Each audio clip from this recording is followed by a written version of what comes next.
on design practice futures at Relative Creative. I'm Paula Hardy. I'm a designer at Relative Creative with Beck Barnett and Dr. Tristan Schultz, who are co-directors at Relative Creative.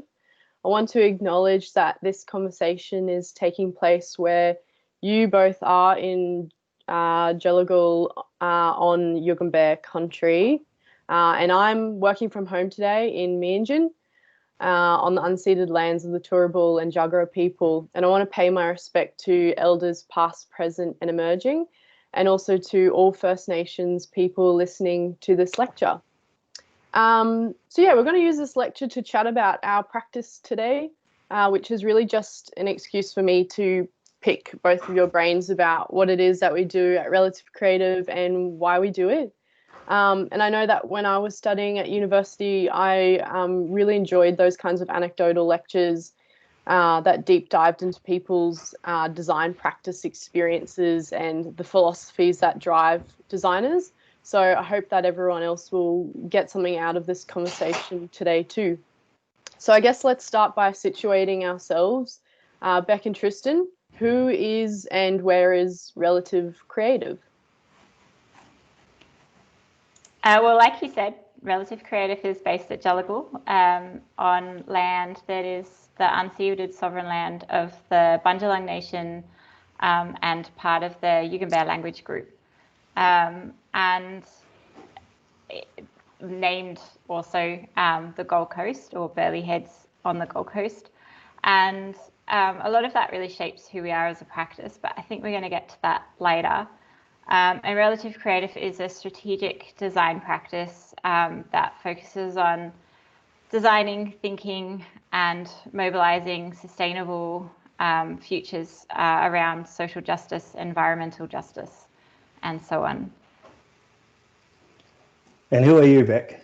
Who am I? I'm Beck. I'm the co-director, and I guess my role in the practice is a lot of project management. So I actually introduced myself to this audience a couple of nights ago, so I won't rehash that because they've already met me. So over to you, Tristan.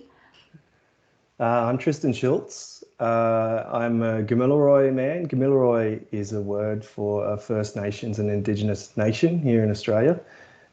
It's about 600 kilometres south of where I live right now.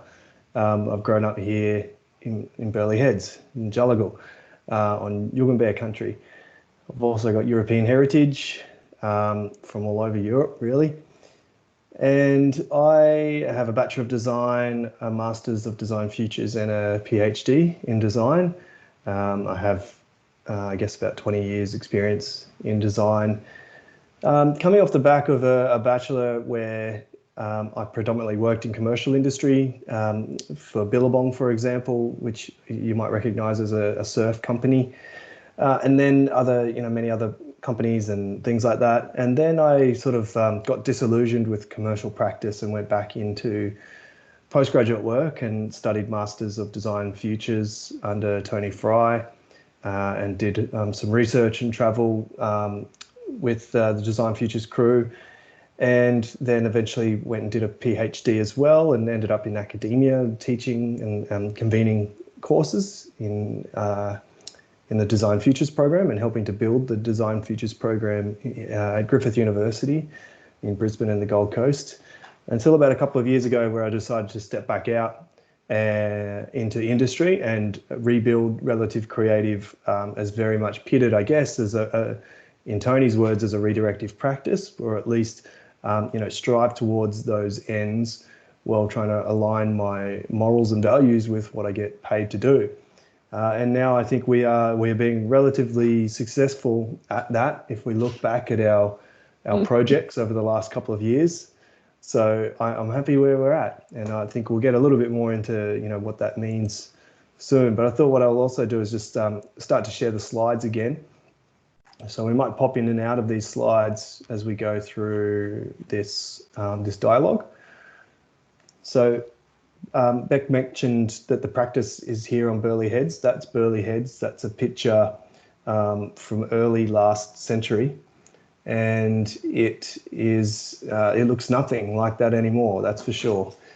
it now looks like this, which is still beautiful, but a lot more developed, as you can see. It's a surfing culture. I'm a surfer, Beck's a surfer, our 3-year-old Elkie's a surfer. Our 3-year-old little girl is a surfer, and we live right there, right on that surf break, right there.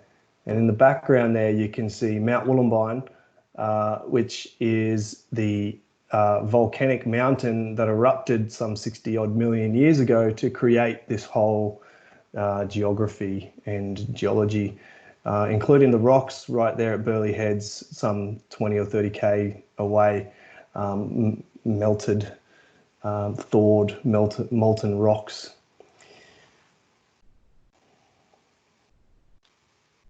Hey, So that's us. Yeah. Paula, do you want to describe who's on the screen? Oh, yeah. So we've got left to right. We've got Beck, of course, and Tristan. That's me in the middle.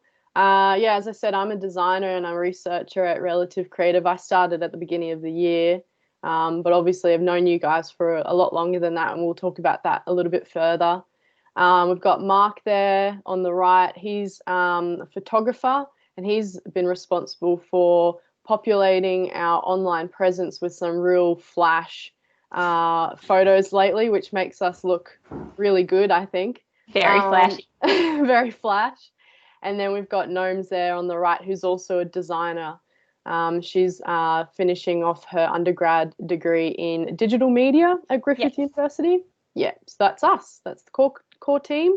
And then we also have Elkie, Tristan and Beck's lovely daughter. There she's getting painted up. Was that in the Northern Territory? Yeah, that was on the Tiwi Islands. Yeah, right. Okay. And then we've got Anna, who's joined us just this week as a junior designer. And then that's my dog, Jilly. Jilly is our studio dog and keeps us all in line each week. So I'm not sure what's next. Next on the slides, we've got our spiel. Did you guys want to go through that in more detail about what it is that we do and offer? Yeah, look, I guess just to summarize some of the words on there, we've done a lot of thinking over the last few years around how we want to communicate ourselves in sort of short copy like this. I guess the first byline is we design communication strategies, experiences and events that help people think, talk and mobilize sustainable futures. But the second sentence is extraordinarily important for us, being Indigenous owner led and informed by being on this Yugambeh country and by my Aboriginal heritage, but also just in generally about being informed by Indigenous knowledge in Australia in particular as a way forward for all kinds of wicked and complex problems that have otherwise been destroyed or concealed because of colonialism. So, Relative Creative is founded on the premise of decolonizing and depatriotizing.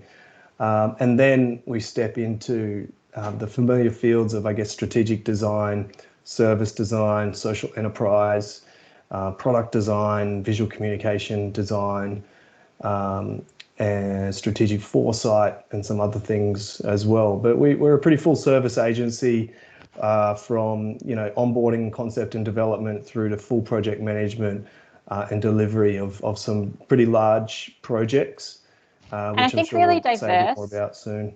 Yeah, and really diverse projects as well. So like one week we could be working on the branding identity for a non-alcoholic beer company, and at the other end of the week we could be working on kind of really strategic design projects for the federal government. And our skills are really engaged across all of those different projects. And I think actually that makes being in the studio quite fun day to day as well, because it is quite variable. It's kind of rare that you'll get stuck too much on the same project for kind of long periods of time, although you might want to bite back at that Paula thing and spend pretty much the last 3 weeks mastering PowerPoint. Yeah, the more we work with government agencies in Australia, the more we have to reconfigure ourselves to work within the Microsoft suite of programs, which if you're a designer, you'll know that that's a really tricky task. So, but I think, like we've discussed this, we think that we can use and learn to use these tools, no matter how much they go against the grain of being a designer and being a creative. They make us better designers in that way, able to communicate with, huge institutions like government, federal and state and councils. If they're using those tools, then we have to use those tools, and we have to teach ourselves. Yeah, but it's been a balance, that's for sure. I guess technology is both seductive and repressive at the same time. And we've had a pretty dubious relationship with inducting ourselves into, I guess, socio-communicative technologies over time. And because of COVID-19, we've been forced to have to, I guess, reconcile with our issues with some of that. I've personally written some really critical academic papers and thoughts on the technological colonization of our imagination through some of these technologies, sending us towards some sort of hyperreality, the likes of Bernard Stiegler and Paulo Virilio talk about. But I guess, in the face of COVID, we've had to move at least 2 or 3 major projects into being virtual events. And when we say virtual events, we mean, a combination of things like this, Microsoft Teams built with Slack channels or Miro virtual whiteboarding tools to do things that we really would rely face-to-face on doing, such as yarning circles, where we're bringing people face-to-face in a circle to have a respectful conversation. We've had to come to terms with doing that online because I guess we've made we've looked at the equation of the payoff, the trade-off between not doing that sort of stuff and letting that wicked problem and concern of that project just fly by, or doing it using these technologies to deal with these wicked problems. And the trade-off is worth it in our point of view. But I've been pleasantly surprised at the ability for some of these events to continue. Seductively surprised, as I said, because that's the nature of technology in the modern world. It's got a really good grasp on seducing us into its natural evolution, when in fact it is anything from that. But I do, and I think kind of always keeping check of that is really important. But at the same time, I feel like this space that we're in right now, and both kind of broadly speaking in terms of the sort of COVID sphere that we're responding to, but then also looking specifically at being able to hold this dialogue and present it to an audience that is on the other side of the world with us. Like in some ways, using the technology in this way is almost better than using the technology of air travel to actually travel and be in that space in this instance. And I think that being aware of those kind of payoffs and pros and cons and what is being achieved through that digital communication tools is really important. So yeah, kind of always keeping check of that and recognizing that there's positives, but there's also that techno-colonization, as you're sort of talking about, Tristan, and have written extensively on. Yeah, and I guess, it's at a pragmatic level too. It's about keeping up with our peers and keeping up with our stakeholders, our clients, keeping up with the projects. And, if the operating environment around us is virtual, then we have a decision to make. We either, move away and do something else, or we kind of embed ourselves in that environment, stay up to speed with those technologies, the software, the infrastructure, in order to continue being relevant and commensurate with those people, with our peers, to the point where we've ended up kind of becoming quite good at it and had to, we've developed training modules for how to do remote stakeholder engagement, because one of the things we can do is still avoid many, many traps, many colonizing traps, many ethical traps, by doing things right remotely, virtually, online, as much as doing them face-to-face, doing things respectfully and relationally online, the same as we would face-to-face. So we've found a space where we are relevant and it is important for us to contribute. how to still continue good remote work respectfully, relationally as well. Relevant, creative.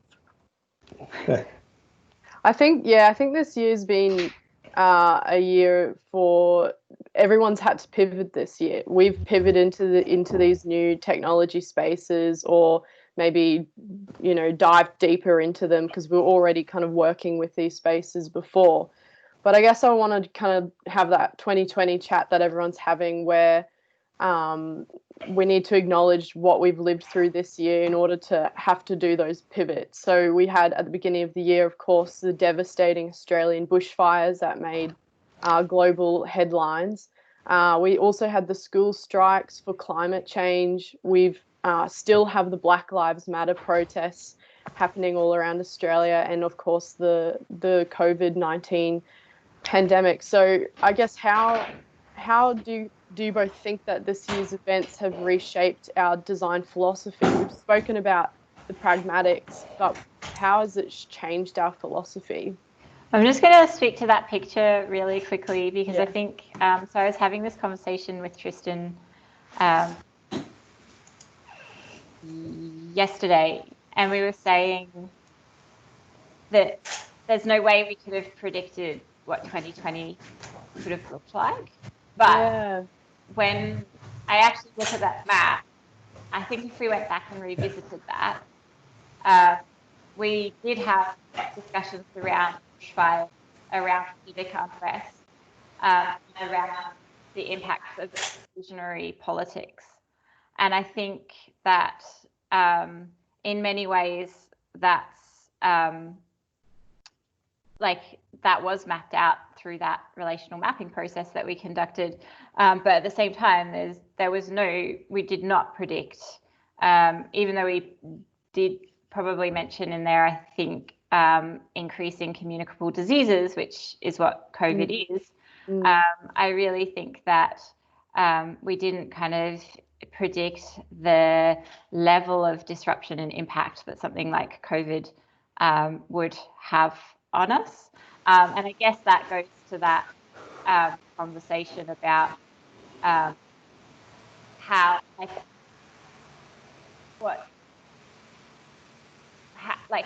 can you predict through that mapping process?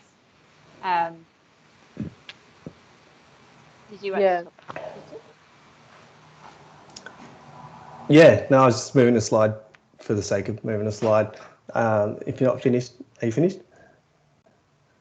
I agree. So when we do those mapping processes like that, we call them cognitive redirective mapping or futures mapping or relational mapping.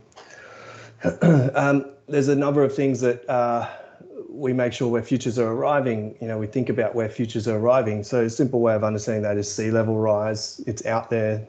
But we also map in communicable diseases, physiological diseases, and vector-borne diseases as well. And they relate completely to climate change and, systemically relate to climate conflicts and other wicked problems as well, geopolitical issues as well. Like, Beck, you were talking to me about COVID-19 and the relational, I guess, causations that brought to bear, I guess, the severity of it as well.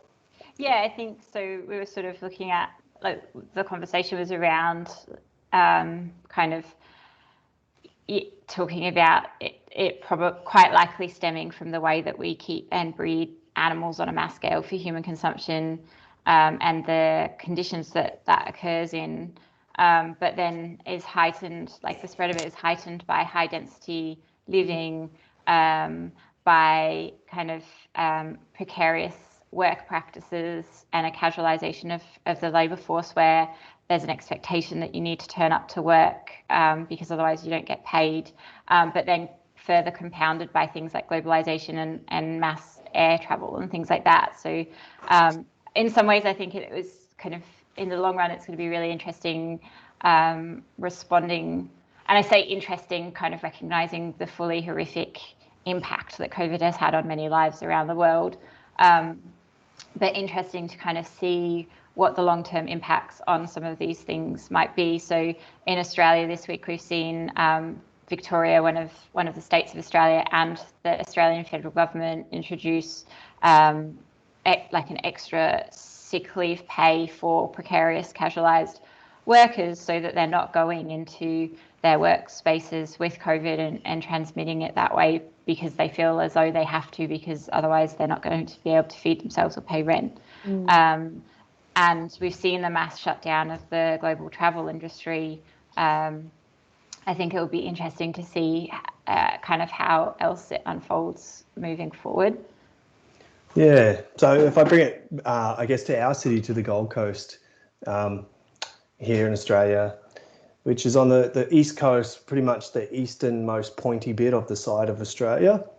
And, you know, we're a really precarious city. We're the sixth largest city in the nation, and the fastest developing city. We are likely to be severely impacted by sea level rise and coastal inundation and storm surges, as per the IPCC's reports. We've got a massively growing population. We've got transport issues, and we've got urban sprawl on unprecedented scales, pretty much joining us with Brisbane beside us, so to become somewhat of an Australian mega city. And we've had bushfires right on our doorstep. You would have seen footage of our doorstep as well. We're really young as a city as well, and you know, what's required to transform our city is really immense. We're directly impacted by global events like the pandemic. We don't really have direct impacts right now, but we could. We're directly impacted by climate change, and they're really important contexts that we are urgently trying to speak to people through inside our own city, to help grapple with these futures and other futures, because we believe that there's conversations there that can't be articulated outside really messy, design-led, complex, intersectional, interconnected conversations, which is where we really kind of put some of our time to in the Gold Coast City Futures Forums that we'll talk about in a minute. You know, we really believe the Gold Coast is going to be emotionally and psychologically affected by climate change, you know, existentially soon. So far it's not, but it will be soon, as some of our near neighbours in the Pacific Island countries are. On those Pacific Island countries, they're going to need somewhere to go real soon.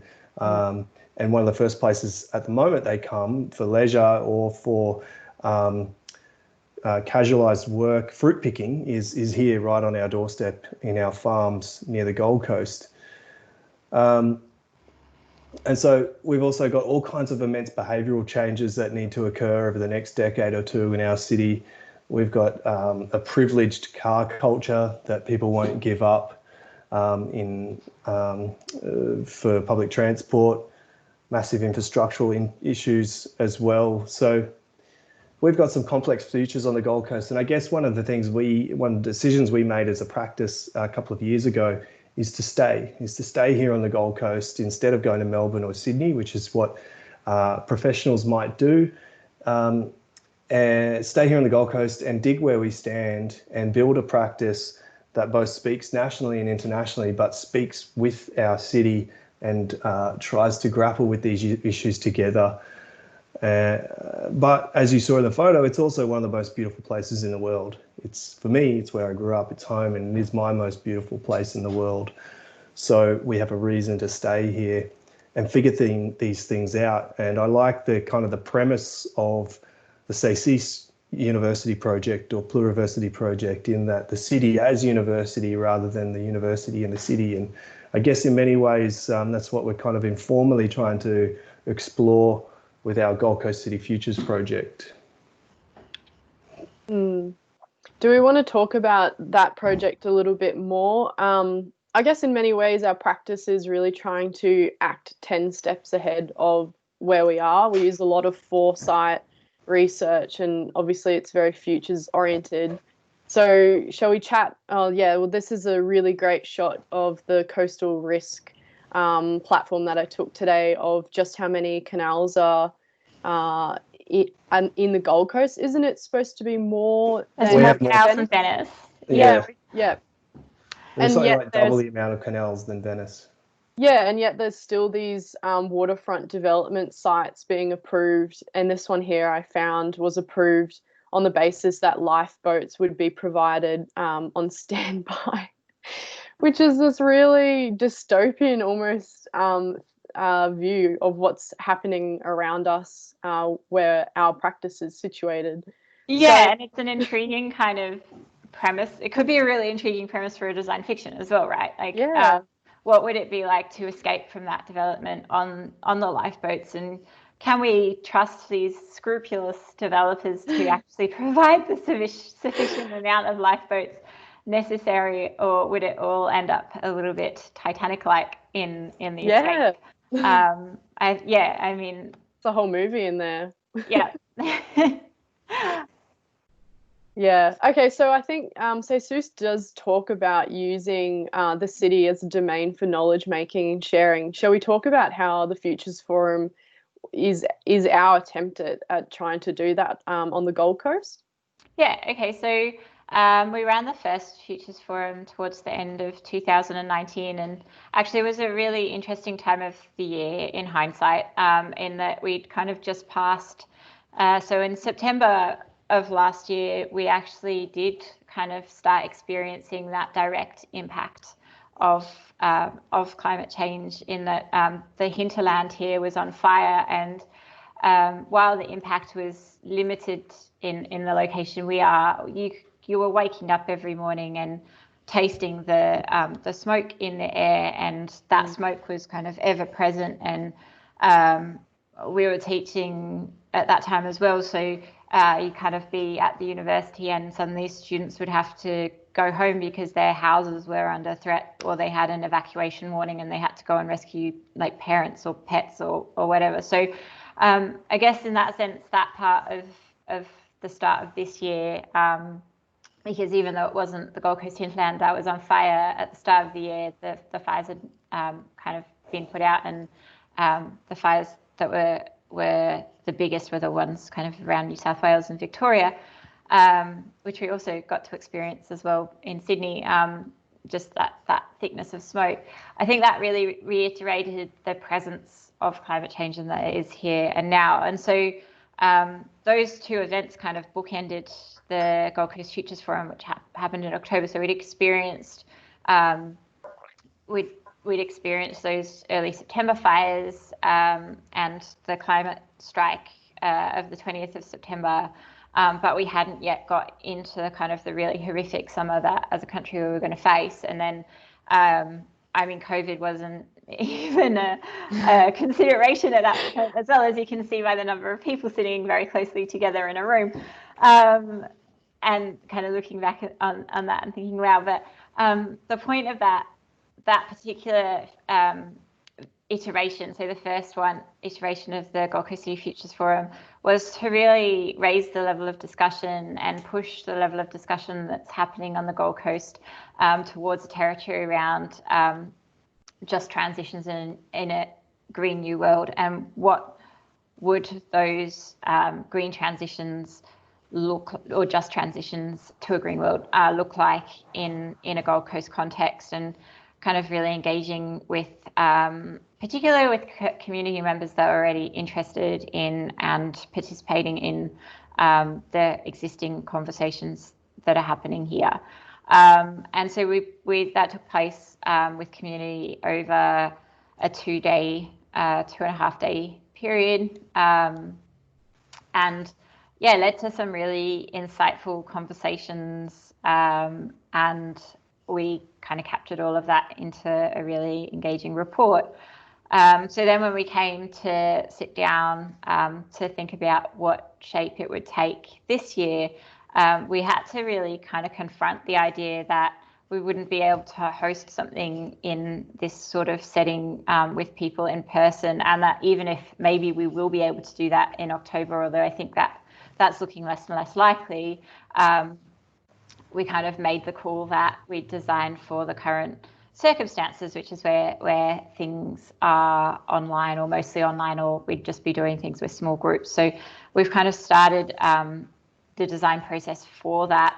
And actually this time we're kind of taking design tools and cultural probe kits out into the Burleigh Heads environment to seek responses, because we haven't, and I think doing that is acknowledging that I think we did help elevate the conversation around just transitions last year, but we're not transitioning. There's not a transition taking place as a result of that. We haven't finished yet. We haven't finished. So we're going to keep going, but I think also reflecting on what worked and how you can build on something rather than, I guess, just replicating the same model over and over again to actually achieve the changes that we're trying to achieve. Yeah, and I believe that, obviously we haven't transitioned, the Gold Coast hasn't transitioned, and that's going to be a long-term project that is much bigger than us. But one of the things that we hope that we are doing at a strategic level is remaining provocateurs and amplifiers of conversations through the Gold Coast City Forum, City Futures Forum, because that strategically places us at the forefront of those conversations in our city. So that's important, so that we remain relevant and people are interested in engaging in dialogue with us. But it introduces new narratives into the city's dialogue that can then not be ignored. It introduces a new lexicon of words that can then not be ignored as well. And a new set of methods and tools for how to think about futures that can't be ignored. And so they're all strategic moves towards establishing an environment in a city in which actionable transition can really begin to occur. I guess the main thing that last year's forum gave us that it's going to be harder to get with this year's forum is that we're moving it online. So we're not going to have this, to use a really yucky word, networking opportunity among the Gold Coast community here, where people were doing this on the day, were meeting and talking about, starting real life projects, for example, with the tool library and various other projects that are already going on in the Gold Coast. So I guess, maybe that's one of the downfalls of moving things online, is that we just don't have that face-to-face connection with our neighbours, which is the beauty of having such a locally focused forum event here.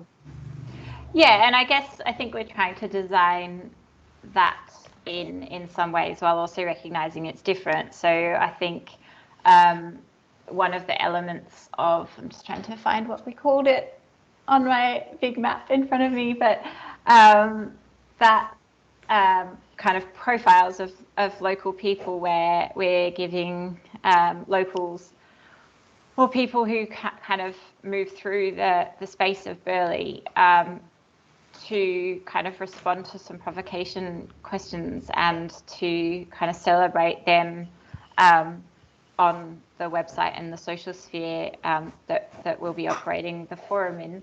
And I guess it also goes back to how I think if we're recognizing that that's a gap, how can we manipulate the tools that we have to kind of recreate an element of that while also recognizing that it's not going to be the same.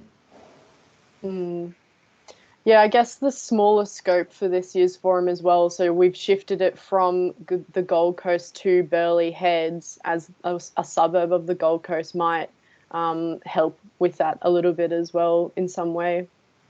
Yeah, so the intention with that is I think that starting kind of broad with the whole of the Gold Coast last year was a completely reasonable approach, and it allowed for a certain level of conversation to happen. But then when you start working down into, what actions are we actually trying to embed in place, and how do people kind of understand as much as that these issues are systemic and we need to be changing the systems in place, that they as actors and actants can play a role in that.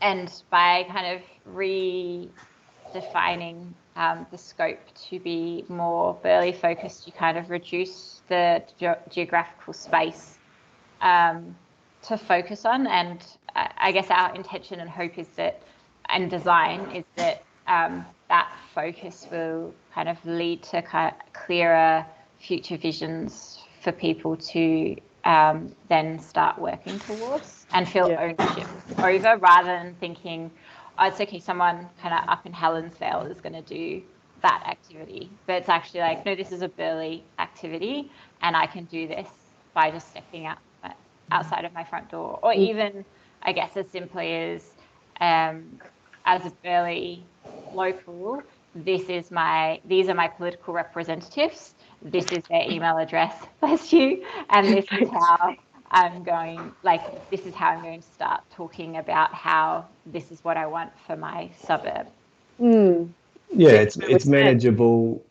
It's manageable. It's replicable, and it's scalable when you do it at suburb level rather than city level. As long as you build in that replicability and that scalability as a deliberate process where, the artifacts that come off the other side of it are things that people can copy potentially within their own contexts anywhere in the world, but certainly on the Gold Coast and certainly in many parts of Australia. So, as we go to design that next City Futures Forum, we'll keep that in mind, that as much as this is about the Burleigh heads, it's actually got little to do with just one suburb and everything to do with how this can be scalable for any contexts that are useful. So we put a lot of effort into final artifacts, to post-event reports, to things that people can walk away with, to getting back to people with the data and information summarized and synthesized in a visually compelling way, so that people can decide to take action on it should they wish. Yeah, and that goes towards helping, mediate conversations with people in decision-making positions of power. But I guess, maybe just another note on that before we move on to the next point is, maybe this year we do need to be paying more attention to the process that we are going through right now in order to pull this forum together. And rather than just having that synthesized, polished report that we know that can go off and do that mediating of conversations over here, maybe we do need to provide some sort of design resource on our website so that it can be replicated. We can show people the steps that we went through so that can occur in other cities around the world. Let's make a note of that. Yeah, definitely. And I mean, I think so in an earlier time, Tristan and I were part of a group that called ourselves Redirective Practice, with a few of our peers from the Masters of Design Futures. And the events that we ran for that, as part of that, we did actually quite extensively unpack the process, but also kind of the hours of work that were going into creating these things as well, to try and recognize that this stuff doesn't just come out of thin air as well. I think we also kind of counted the number of pods that were eaten, chocolate confectionery in Australia, how much chocolate we were eating as part of that process. So I think, I think there's definitely scope for doing that with this project as well. Yeah. We've got the image of sea change sand tracks there. Tristan, did you want to chat a little bit about that project? Yeah, sure. On the top left there is one image out of many images that you'll find if you go to the website, and if you Google seechange.tv or Sea Change Sand Tracks on the Relative Creative website, you'll see a bit of a write-up and some more images. So Sea Change Sand Tracks was a major project in the Commonwealth Games. The Commonwealth Games in our part of the world is like a mini Olympics for all the Commonwealth countries that came out of the good old motherland British Empire. And so there's about 40 countries that get involved in that. The Gold Coast, our city, hosted that Commonwealth Games in 2018, which is a really, really big deal. It's like saying the Pan Pacifics or the Asian Games or something. And there's a festival, a cultural festival that always goes alongside these kinds of events. And we were a key artist in that cultural festival. And the Sea Change Sand Tracks project was a contribution to that. It comprised of a few components. This is an agricultural roller transformed into a thing that can impression maps into the sand as it gets towed along by a tractor. Those maps are created as a result of people workshopping hundreds of different icons and words, thinking about different past, presents, and futures, and creating their own futures maps, either on a digital platform called seechange.tv or in about a year's worth of workshop events where people could stamp out in little square meter sand pits their own maps. We decided on 18 of those maps to fabricate into the foam roller, and we impressioned it in the sand for 3 kilometres along the beach here at the Gold Coast. So it acted on many, many levels for kids, and then for really sophisticated conversations as a mediating object. But, you know, it also acted as a wayfinding device for people moving between precincts to meander along this path and read these maps.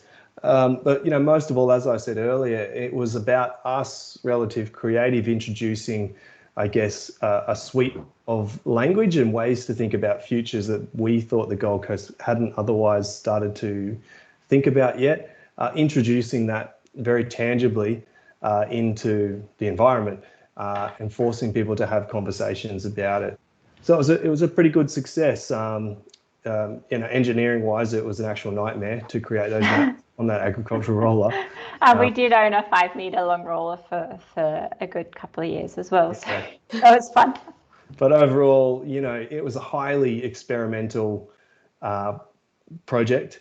And, you know, as with all experiments, some things work and some things don't, but it's important to just try our craft, try applying our craft through praxis, try our theories and applying those into practice in highly experimental ways. And for that was our big time to test ourselves. Yeah, and I think like the conversations that we watched occur around that, particularly in the kind of hands-on dome where we had people engaging with the sand trays and the stamps, kind of on a human scale.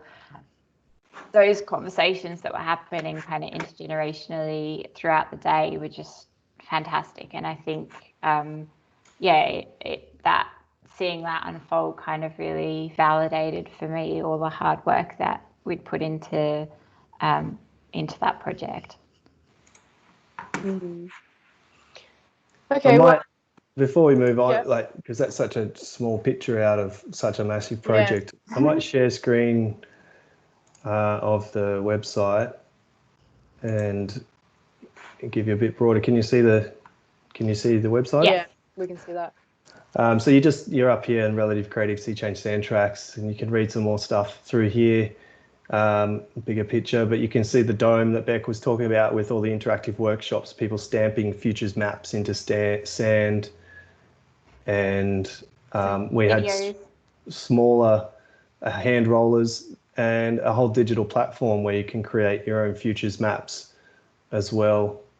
And yeah, it went across a couple of festivals after that. And so, you know, you have 2 or 3-year-old kids playing with, you know, not much engagement in the critical context, through to, say, school-age students having to have debates and discussions about words and reasons why words are showing up, like non-chemical or sea climate or rethinking dams or dead reef, to, you know, mediating conversations with academic groups as well.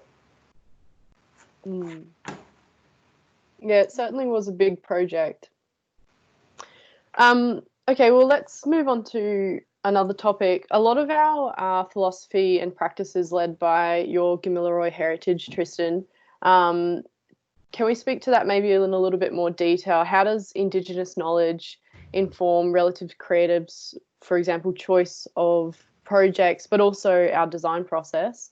So one recent example project could be the book cover you did for Victor Steffensen's Fire Country, which was released in a really timely fashion. Was it at the beginning of the year, just after we started to kind of emerge from the bushfire season? Yeah, do we want to kind of go over some of those projects that lend themselves to that lens a little bit more? Yeah, look, here in Australia, Indigenous people have been totally stolen. Their land has been totally stolen. They literally, as their bodies have been stolen through a process called the stolen generation, and put in missions for 50, 60, 70 years. This process was going on until the late 60s. Dispossession of land, stolen wages, slavery. These things, these are massive narratives for some people in Australia, but completely unknown to many others in Australia, which is extraordinary in a way. And Australia is still very much still a colonial country on a colonising project, right down to the current federal government that we have, and even the opposition, who are not much different as well. So, we are nowhere near any kind of decolonising context in Australia. However, the movement has arrived and has always been here in underground Aboriginal resistance for many, many decades. But as many of you might be aware of, a kind of a more global decolonising movement, it has certainly arrived here. And for me, that decolonising movement constitutes a few things. First and foremost, it constitutes understanding, I guess, a spatial dimension of what happened here, understanding that this territory had over 500 nations on it, instead of the 6 or 7 states that we have today in a Western cartographic sense. But that map of what constitutes Aboriginal Australia was an experience over many, 100,000+ years of time, of mapping from the inside out, from the experience of being in place on country, and adapting in an autopoetic sense, in a mutual relationship with country, and influencing country, and having country influence you for that 100,000+ years.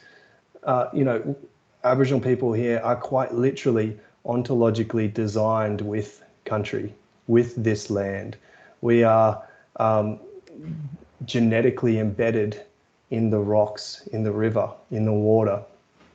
And neuroscience has started to actually catch up to that fact, that they've started to understand that there is a thing called gene cultural evolution, and that when Aboriginal people say, we are connected to country, it is not just a nice thing to say, it is scientifically true, genetically. And so that's impossible for a settler colony to experience. A settler colony's experience of Australia is to come in and map from the outside and fill in the bits as they conquer and conquest along the way, and have no gene cultural kind of ontological relationship with that land, other than what has been kind of manifested in the last 200 years versus the last 100,000+ years.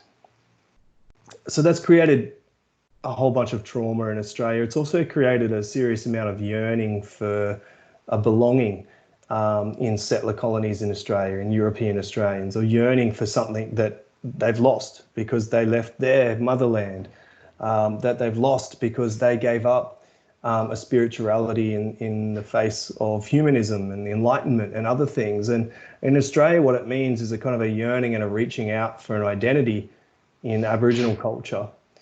Unfortunately, the only things that European Australians take from Aboriginal culture without remuneration is the kind of the traditional trope, or the aesthetic representation, the dots, the lines, the things that globally people in other parts of the world would know as Aboriginal culture in Australia, as those traditional looking paintings, but they leave everything else behind.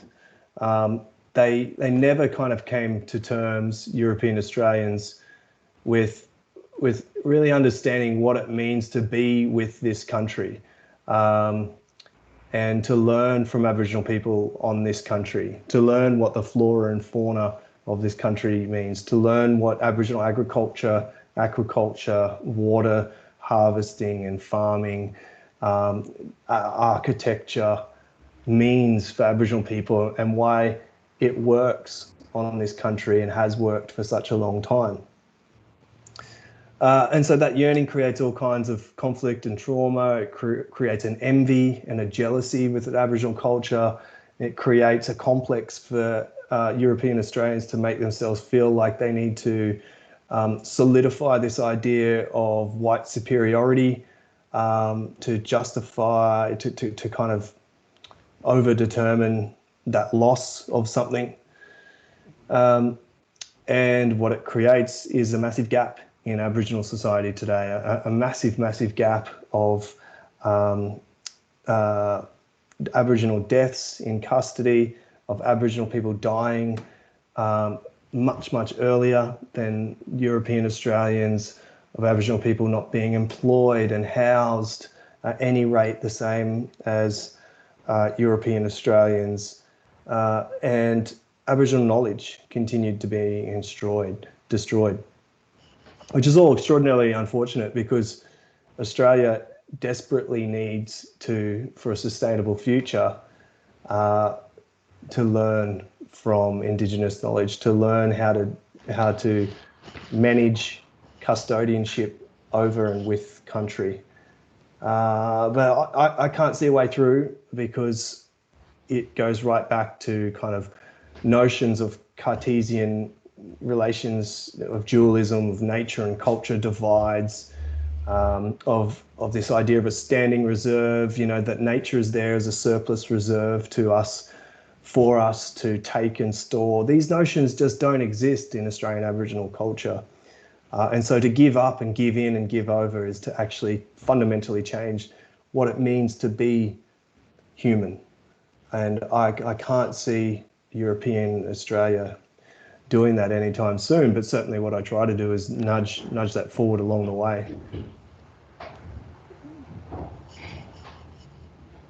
I guess one of the ways to nudge that forward for us, if I look at this picture on screen now, is to amplify relationality and systemic thinking and visual pattern thinking as valid forms of knowledge production, as much as what's known as kind of logocentric forms of knowledge production, as just valuing the written word, as just valuing academic rigor coming from a Western sense, to valuing the unseen, the uncanny, the relationalities that pop up in front of us, not because it's magical or spiritual or some kind of alchemic trick, but honouring in an Indigenous sense that we live in a relational world of relational images, and if we listen to those relational patterns and see them,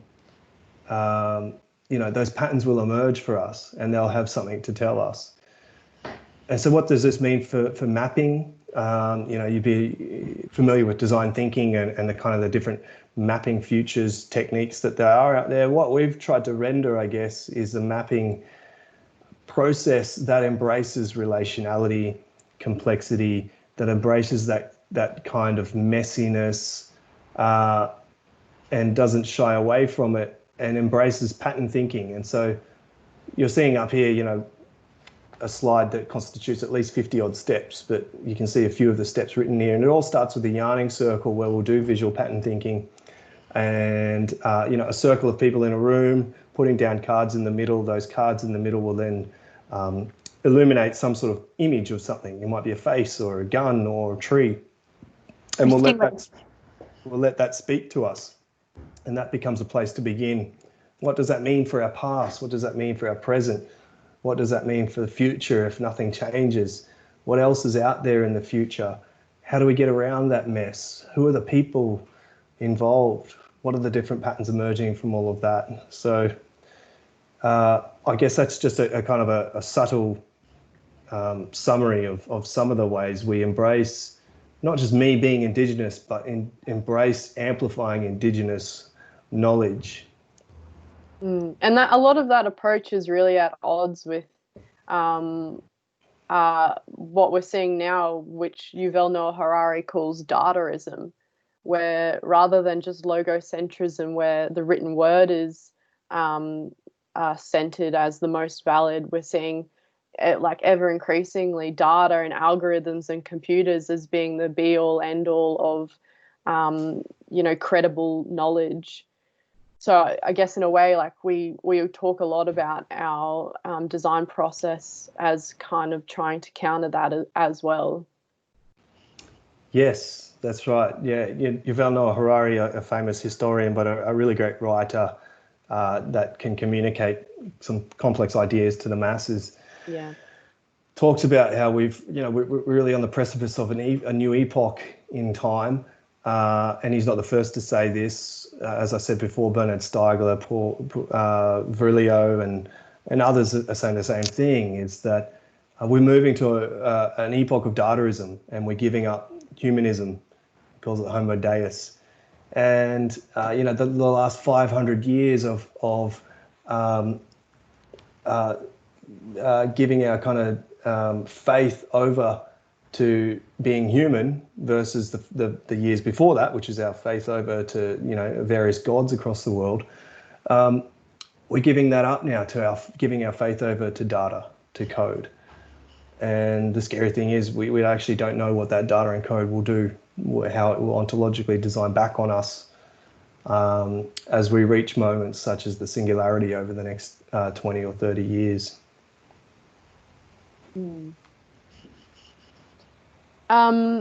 So Beck, I don't know if you want to add anything to that. I think there's so much to add, and I guess as a non-Indigenous Australian, I see my role in relative creative as kind of listening and learning, and I guess acting as an ally. And then I think also one of the really important things I feel I learned in the last kind of few years is if you can't kind of actively kind of support and help create meaningful change, then the very least you should be doing is to get out of the way of that occurring. So I guess trying to work towards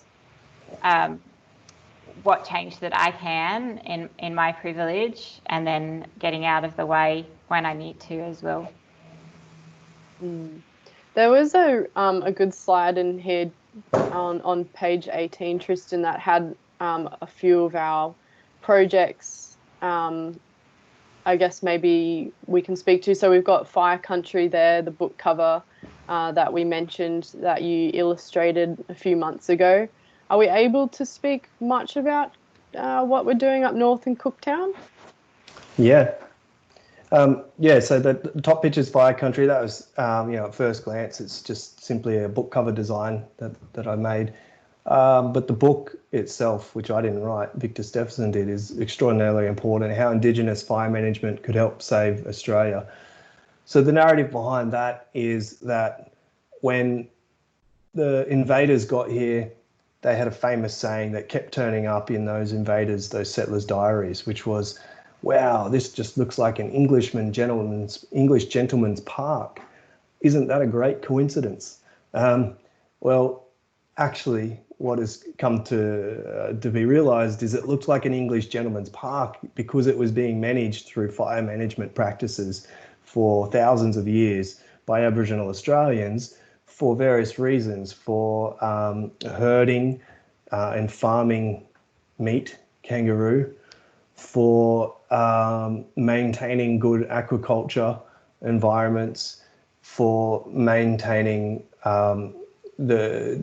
making sure that there's not a degradation of soil and land, and many other reasons. And obviously what it means is, there was kind of management on the scale of the whole geographical size of Australia when you have these absurd claims that Australia was terra nullius, the land of nothing, the land of no people doing anything but just getting about, not really looking like humans. And so what over the last 5, 6, 7, 8 years has started to happen is people have gone back to those settlers' diaries and realised actually in between the lines are things like, well, we came across a native grain harvest 3 kilometres long, or other things. And so those settlers' diaries have started to recode our perception of what was going on in Aboriginal Australia.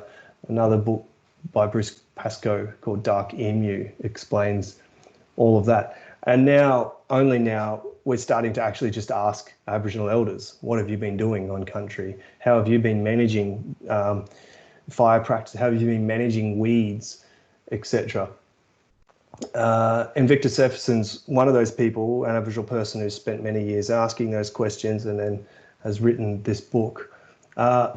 I guess the important part is in the face of the bushfires is the recommendations in a book like this are kind of the complete opposite of the kinds of recommendations that come out of Western fire management practices, which are to build massive containment lines, to backburn in terrible parts of the season, to not do small spot burning along the way, to not even conceive embedding it as part of a cultural practice in communities, etc. So for our fire organisations, it's been extremely hard for them to even conceive how they can integrate thoughts of Indigenous fire management into Australia.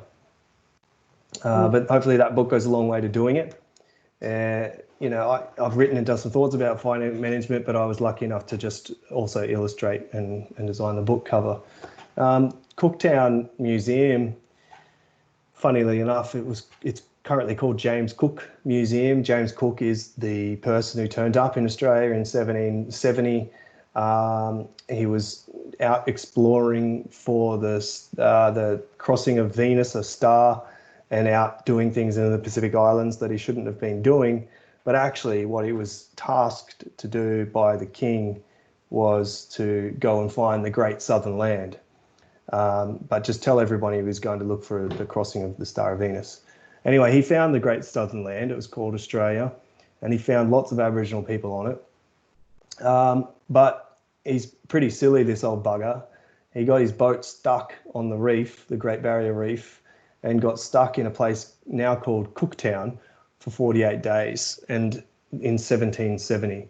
Now remember, Australia wasn't, the next boats didn't turn up till 1788. This was the first English boat that turned up. There were Dutch, French, and in the north there was always Chinese and Indonesians trading with Aboriginal people. But so the narrative goes, discovery of Australia by this guy called James Cook.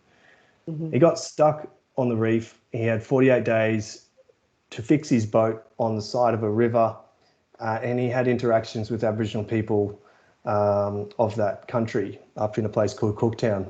Now there's a museum there. The Gugunyimithir people. Now there's a museum called James Cook Museum where the anchor and the cannon from that ship are, and it's a really kind of colonizing space. It's in an old convent building where children would be indoctrinated into Christianity, in a missionary sense with nuns and sisters and etc. We were tasked with, I guess, in a way, trying to decolonize that museum from a Gugunyimithir perspective. So spending a couple of years going back and forth to Cooktown to have conversations with the local Indigenous people, the Bama up there, what they would like out of this museum. And so, that process of co-design, of community engagement, of asking big and critical questions, all coalesce into the more traditional form of design, exhibition design, interpretive signage and stuff like that, and branding, which is sort of where we're at now with that project. But founded on, one of the first things we did for that project was to write a position statement on the colonial spaces that museums and galleries become, and how I guess we would approach a conversation around decolonizing that space. And I think through the community engagement and the subsequent exhibition design work that we've done, I really feel like when we finally get to implement that, which has been slightly delayed due to COVID, it will be, I guess, kind of testament of those decolonial values that we embedded into the project and that are embedded into the practice. I think so far in our conversation, it's become pretty clear what our politics are, and these projects are really great representations of how we use our skills as designer. Tristan, you and I are visual communication designer. You come from product design background though, and Beck, you came from product design background as well. So we haven't really talked too much about that just yet. And I think it's important to acknowledge before we start talking about about education and design futures, which was all of our education backgrounds, that these projects represent, even though they're not, as you mentioned before, Tristan, like groundbreaking transition projects, we pick and choose based on our politics, particular projects that we know we're able to wrap, particular visual communications around to make them more desirable, to make them really persuasive to an audience. And that is the beauty of visual communication design. We're able to make alternative pathways and alternative needs and interests more desirable than others. So I want to kind of talk about where we all met, which was at Griffith University. We have all studied there in the design program, both as students, and we've all taught into the design degree there. I was a part of the first cohort of the undergraduate degree in design futures in 2013, which is where I met both of you. And that degree ran for 5 years, and both of you also did a design futures master's degree with Tony Fry. But both of those programs are discontinued now with a new design degree that I guess shifts the focus away from design for sustainable futures and social responsibility, and it kind of shifted it back towards more traditional design education that does a lot less critical questioning of design's complicity in, I guess, the status quo of society. So I want to ask, how were both of you involved in building and teaching into the Design Futures degree? What, in your views, made it a radical education, and what are the reasons for its demise? That's a multifaceted question, so I guess we'll take different parts of that to respond to. I guess, so in terms of our involvement, so I did my Master of Design Futures in 2011, and then I used, I guess, the networks that I'd made from that, and from helping run the Brisbane Hot House in 2011 to go and work at Pi Studios, which was part of the Goldsmiths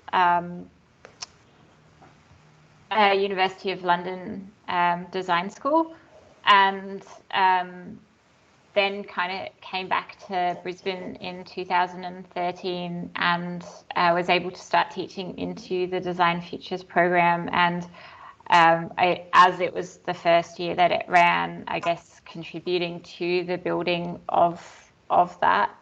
So I pretty much taught across nearly all of the first year courses on that. I built Culture of Materials, which was the second year course originally, and then also taught into Image Sign Object, which was a second year course that Tristan built around sort of thinking about semiotics and the importance of semiotics. So I guess I would consider myself quite integral into the shape and form that degree program took, I guess, except that I was always a sessional staff member, which meant I was casually employed and only brought in kind of semester to semester, which I think really undermined, I guess, the way that in the long run, the way that that program was built and could successfully run and I guess offer futures for staff as well as students into the program. But I think, Tristan, you have another kind of layer to that it would be interesting to hear about. And then after Tristan's responded to that, I actually want to ask Paula a question. Yeah, right. Well, yeah, I think I mentioned at the start, I had a really successful professional career as a designer and kind of chucked it all in to go back to university in 2012, let's say, and do a Masters of Design Futures. And I guess that entirely transformed my practice. It gave me a way to apply the lingering thoughts that I had about directing my skills to something more meaningful. But it also helped me understand that you can't understand design without understanding the modern world, and you can't understand the modern world without understanding design. And then later on, really, you can't understand colonialism without design either. And so off I went in the Masters and ended up teaching during the Masters, and then ended up taking a full-time tenured role as a lecturer in the program, and been there for about 7 years, right at the time. So when we started the Masters of Design Futures, there was no Bachelor of Design Futures.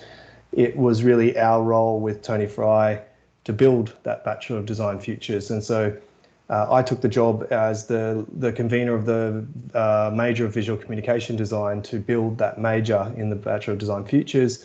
But it quickly became clear that I would also have to build most of the design theory courses inside that program too. And then it really quickly became clear that I'd have to do a lot more than that, because Tony left the university and went somewhere else, and kind of left us to our devices to retain what we could in the Design Futures program in the face of the university structure saying that it's not relevant enough, that there's not enough students enrolling, and that it's too hard, and that we would be better off going back to a more traditional version of a design program. And so, we went through 3 iterations after the Design Futures program to another design program and another design program, trying to retain some semblance of that Design Futures program. But some fundamental principles in the Design Futures program were really clear. And I mean, if you've read Tony Fry's work, then you'd understand how clear they were. They were about recognizing, a future of unsettlement, a condition of unsettlement as an inevitability that the world is hurtling towards, and therefore, needing to create a community ready to adjust to that unsettlement, that different way of earthly habitation, he would call it. And then going with that, I guess the replacement of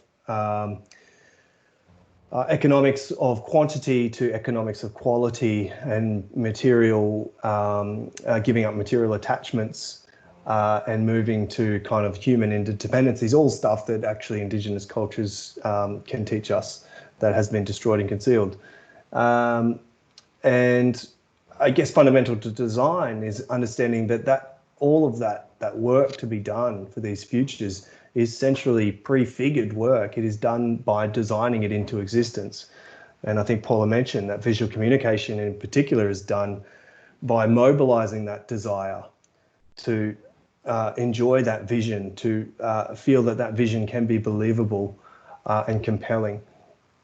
Of course, we're also dealing with, a radically transformative labour market.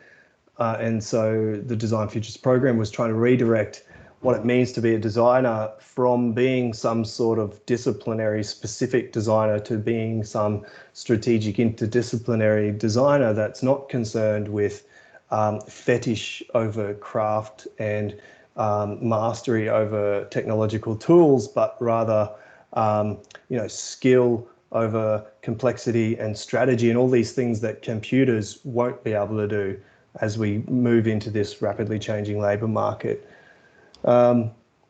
and transforming the notion of what it means to be a designer beyond a designer that provides a service for the status quo to being a designer that is about shifting ontologies, is about redirecting practice. And so, you know, all the Design Futures program was embedded in those philosophies. I guess the problem was that many times those philosophies had never been established as praxis enough, and were really hard to translate to as examples to students, and really hard to articulate in ways that you can communicate to 17-year-old kids as well. You know, so we struggled with techniques to arrange all of that complexity. We struggled with the right political tone and to not ostracize people in workshops and lectures. And you could imagine someone like Tony Fry, you know, particularly struggling with the body politics that he presents as an older white male, you know, in a room of really young people.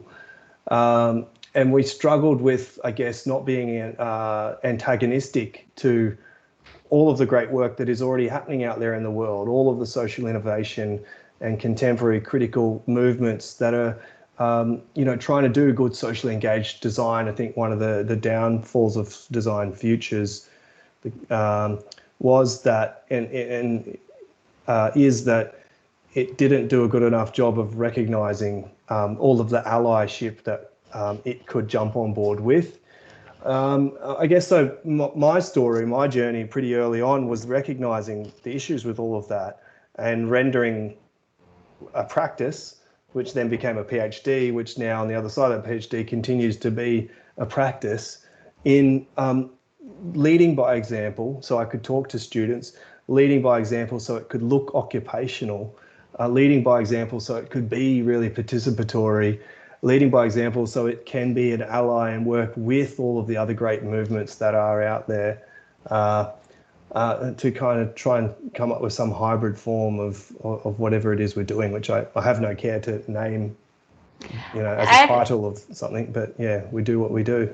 Yeah, and I think as well, like just going to the question on radicality, like I feel as though, I guess for where my own politics was at, it wasn't particularly radical because my politics was already there.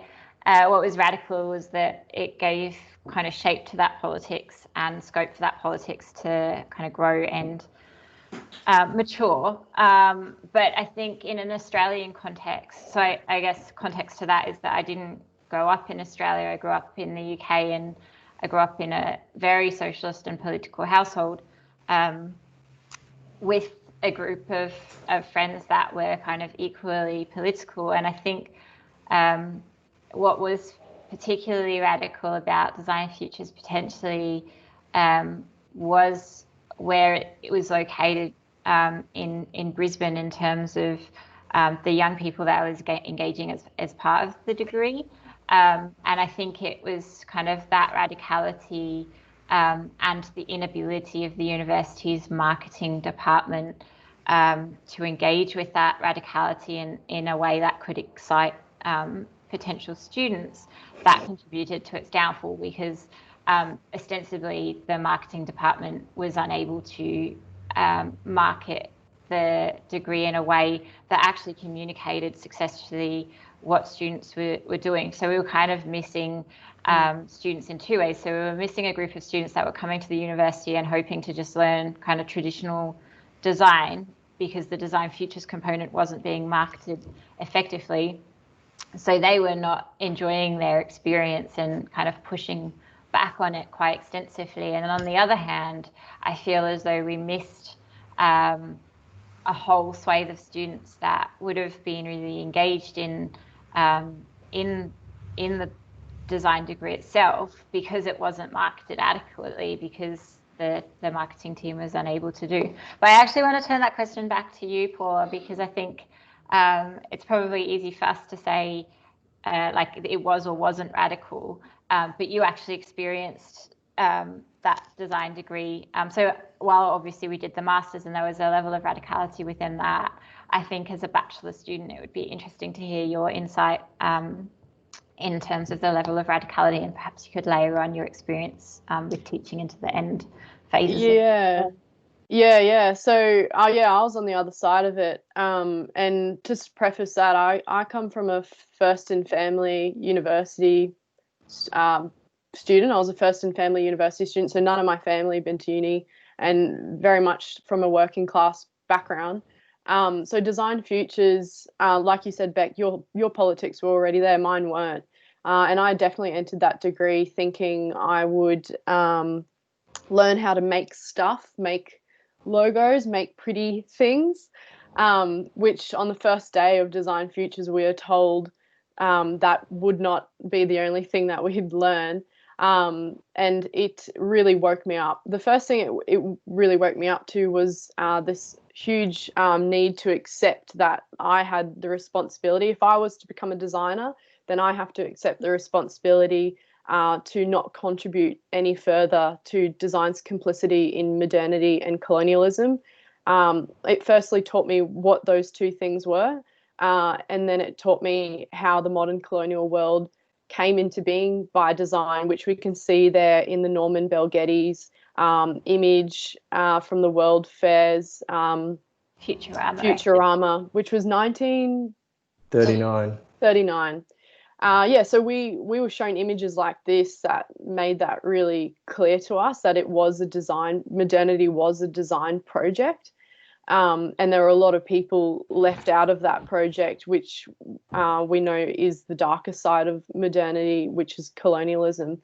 So it then taught me, I think, about ways designers then can, accepting that, act as powerful agents of change to undo and redirect that destruction before amplifying either existing or creating new pathways for transitioning us toward sustainable futures. So I went through the degree. I did visual communication design under Tristan's leadership, and then I completed my honours, and I began working in mostly non-profit and community organisations. I worked for a homelessness charity, a waste social enterprise, a food social enterprise, and then a cultural communication design studio. I was really fortunate in my employment options after university. A lot of my peers weren't, and I also worked as a sessional tutor, which helped me a little bit stay within the university ecosystem, which helped me, I guess, cling to my morals a little bit more, because it's harder to do that in industry, particularly in Brisbane. Like you said, Beck, Brisbane is not, I think Tristan actually mentioned before, Melbourne is seen in Australia as the cultural hub, and there's just this mass migration of creatives from Brisbane or the Gold Coast down south to Melbourne. And I didn't want to do that. I thought about it, and I thought, no, I'm going to dig where I stand as well, and I'm going to stay in Brisbane. But yeah, that was a tricky thing for, I think, a new graduate, particularly one that comes out of Design Futures with the skills of a really theory-based degree. And I think for some, the practical skills that came with being a designer were kind of, it was balancing both. So you kind of left a 3 or 4 year degree with, depending on who you were, I guess, with skills that were slightly lacking compared to if that degree would have been just a full technical focused, practical based degree. But I was happy with accepting that, because I knew that I wanted to do other things. I didn't want to sit in a studio all day long and generate graphics like a machine. You wanted to make PowerPoint. I wanted to work on PowerPoint. Yeah, so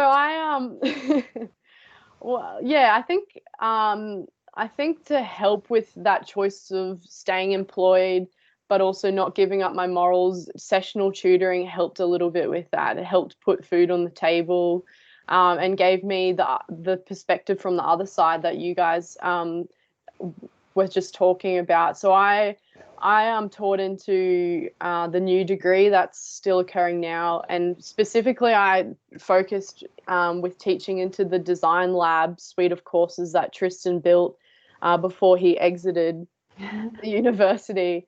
So yeah, those courses were interdisciplinary courses. So everyone in the design degree got together in first year and in the last year to work on, I guess, fairly big projects, semester long. Wicked problems. Yeah, and wicked problems.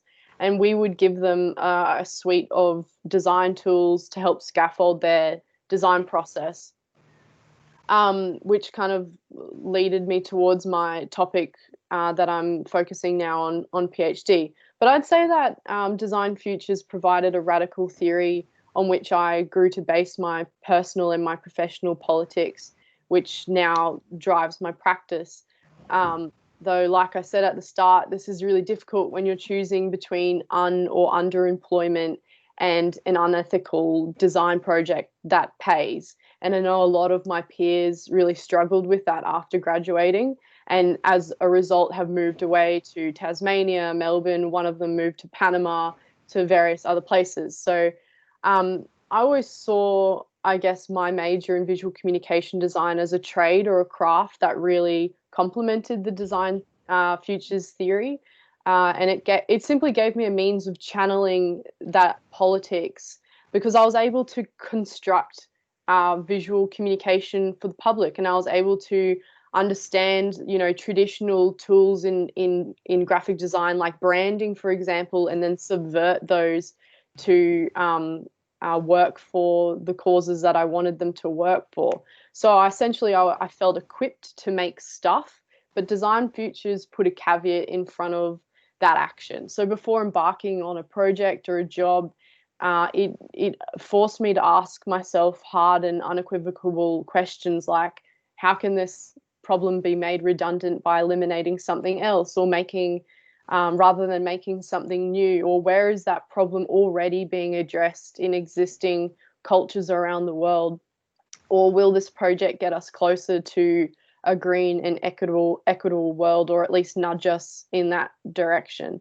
So I think university, because I'm still doing my PhD, I think university gives, I feel that it gives us the space to ask these questions, which is harder to do in industry, which is why I pursued postgraduate research. But yeah, after teaching into that design lab suite of courses where we introduce students to various tools and methods for framing and thinking about problems, one of which was Tristan's cognitive redirective mapping that we were looking at before. I guess it kind of got me thinking about how is it that designers come to choose those tools, particularly in the service design industry. There's a lot of hype around service design at the moment, and design thinking is going into particularly the digital transformation of public services. So the current design approach I found is very technocentric in Australia, and I think in a lot of parts of the world, in terms of changing the way that governments share resources among society. So I guess I'm interested in my PhD in interrogating designers' engagement with those tools, and I want to experiment with a way to mediate that engagement where people are less focused on the technical and functional qualities of digital public services, and perhaps more focused on imagining how those services might support us in a just transition where socio-ecological well-being is the priority. So yeah, I feel, essentially Design Futures set me up for postgraduate research, and it has for a lot of my peers as well. We've got a few other of my friends are doing their PhD as well, or have done their masters. But I do feel like with the change of the course, it's been really thinning out the higher degree research in design at Griffith, and COVID with pulling us off the campus hasn't really helped with that. But there is, I think, Beck, you would agree with this, there is a really big gap emerging between the old degree and the new degree, where there's a lot less focus on research skills and critical thinking. Yeah, definitely. So, I think, although, I say that, and today I actually had a really great online conversation with one of my students about his belief in socio-anarchic Marxism, and kind of how what we were learning in class didn't relate to that. And so I guess there's still students like that out there. But I think what I've found, particularly over the last 3 years. So 2016 was when the new degree came in. To being, no, 2017, sorry. And I had kind of been on maternity leave, although being a casual staff member doesn't really give you that. But the shift from the old degree to the new degree kind of really enabled a lessening of that research presence and critical thinking. And then that meant in the courses where that was occurring, so particularly within the design labs, and to some degree, a smaller course that I run called Content Production and Curation, there was a lot more pushback from students about doing things like reading and research and critical thinking around wicked problems. And I think there's also an exhaustion with that generation that's currently coming up to university as well. So I think we started to see that last year, particularly that kind of pushback against conversations around and projects that focus on the climate crisis. And I think that that's enabled by the structure of the degree itself and the fact that there's no kind of grounding in critical research or critical thinking, and that enables students to get away with not doing the readings and research, and just really kind of, I guess, using university as a space to challenge and question and confront these wicked problems that we're facing, and as well as like, what does it mean to be human? What does it mean to exist in the world that we exist within? What is my role in that?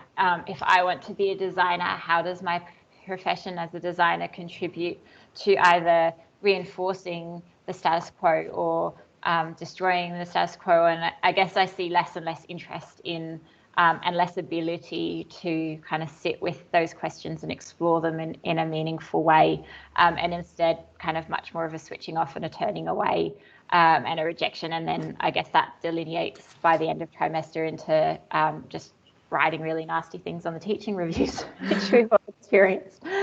But yeah, I mean, I guess if I steal your question for Tristan, Paula, like, I think that kind of connects to Tristan leaving the university after being there for 8 years, and I guess I feel like I'm wrapping up my time there this trimester as well, again after 8 years. So did you want to talk to that question, Tristan? So what was it that you hoped the university ecosystem would offer you, and why did you choose to leave?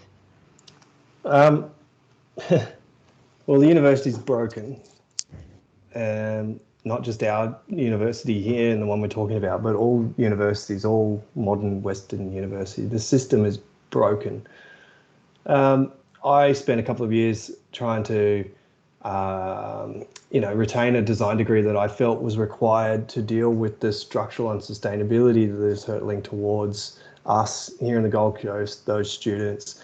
I felt a deep moral and ethical responsibility to teach those students what is required to get through these futures.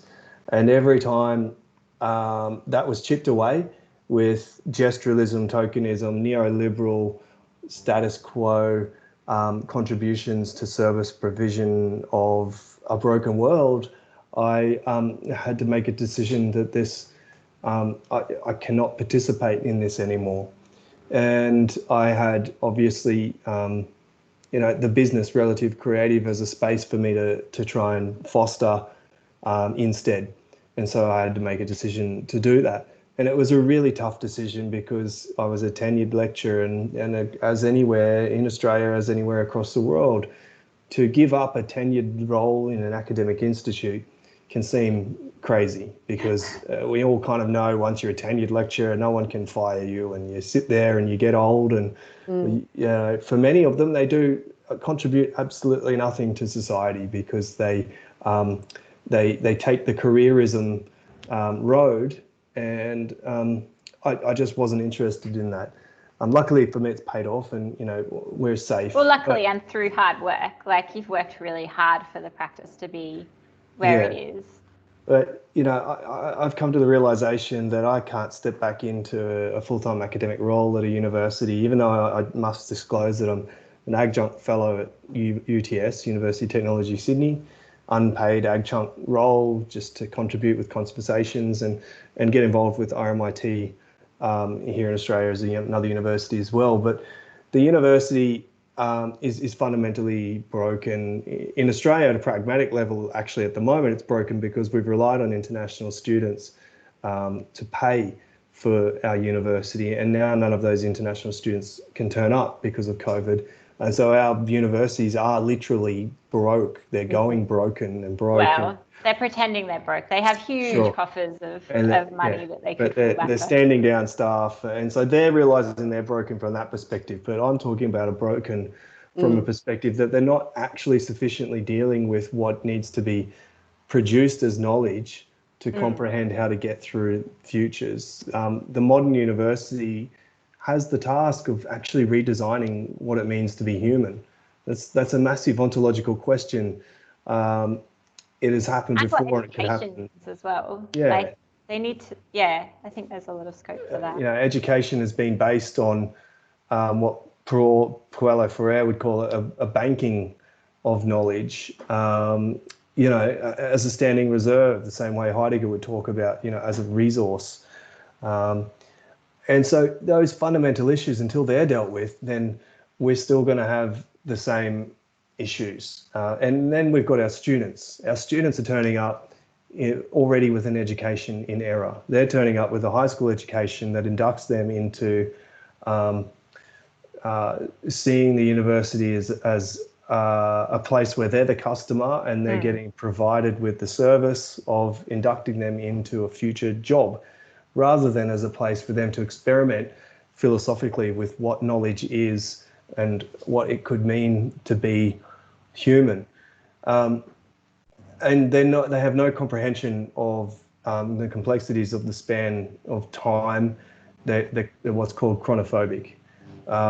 They're also nihilistic, so they look at climate change and COVID and these other issues, and they decide to retreat and just not touch those complex issues because they don't have the tools and the kind of epistemological sensibilities to actually deal with those complex issues, because the Enlightenment forced short-term scientific rationalism as a mode of thought rather than relational complexity. They can't deal with flux. And so, it's a real futile exercise to think that we can just, teach sustainability or teach this or teach that. The underpinning system of the university itself needs to fundamentally change. You need to either do that in three ways: break into the institute and trial design education otherwise, which is what Design Futures was. That's what Tony Fry was trying to do. That's what I tried to do until it broke me down and I left. You can break up what needs to be destroyed in those institutes and, redirect and try and eat the institute out from the inside out. That's what Design Futures had potential to do if it was, if it was supported a bit more by its surrounding structures. Or you can just, leave the institution alone and just embrace entirely new platforms that are emerging as modes of education. Which is what Cēsis Pluriversitāte is doing, yeah, right? Yeah, that's right, which is where we get to with this space of breaking and remaking in order to move beyond this epistemology of reason that has come with Enlightenment and towards not a university, actually a pluriversity, a pluriversal ontological shift in being.